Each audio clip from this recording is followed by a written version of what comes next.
Bonjour Margot, bonjour à tous. La revue Franc-Tireur est en kiosque depuis hier et comme la semaine dernière, et parce que nous sommes jeudi, je suis à ce micro, merci de m'y inviter, pour lire à vos auditeurs le billet que j'y signe et peut-être leur donner envie d'en lire plus. Féminisme de façade.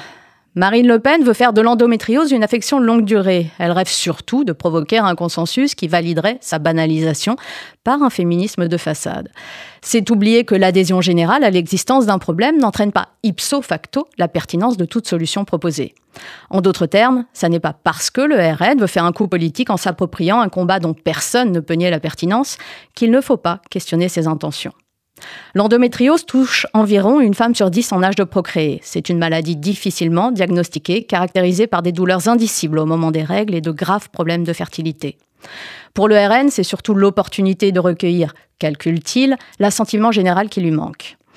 Mais cet intérêt soudain pour la douleur des femmes ne doit pas faire oublier que le RN est aussi ce parti qui rêve de les voir rester à la maison pour y faire des enfants qui remplaceront demain les immigrés. Caroline Parmentier, députée catholique traditionnaliste du RN, vient de le redire au micro de Sud Radio. Au pouvoir, sa formation instaurerait un salaire pour les femmes au foyer.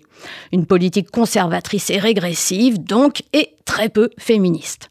Avec ce texte sur l'endométriose, le RN récupère une idée, mise de côté par la gauche, pour accoucher d'une proposition de loi pleine d'approximations, voire d'erreurs graves sur la maladie elle-même.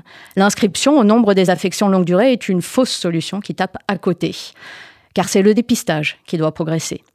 Améliorer la vie des femmes n'est pas la priorité du RN, qui fait ici la démonstration, implacable, qu'on ne fait pas de bonnes lois avec de mauvaises intentions.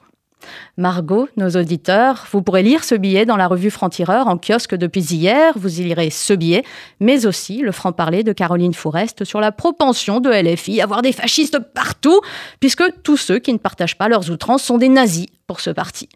Notre sujet à la une, cette semaine, c'est Trump. Son premier procès s'ouvre à New York. Est-ce le début de la fin ? Le portrait qui fâche, c'est celui de Thaïs Descuffon. Les méthodes de Sofia Chikirou nous ont également occupés. Le statut de la Corse, évidemment, le martyr arménien aussi, l'actualité culturelle et bien sûr l'éditorial de Raphaël Enthoven qui s'attaque cette semaine à la critique que fait le philosophe chrétien Pierre Manant de la demande papale de secourir les migrants. Un débat cardinal qui reprend l'opposition, chère à Bergson, entre société close et société ouverte, entre sens de l'accueil et indifférence théorisée. La raison est un combat, c'est le nôtre à Franc-Tireur, comme ici, à RCJ, combattre toutes les formes d'extrémisme aussi.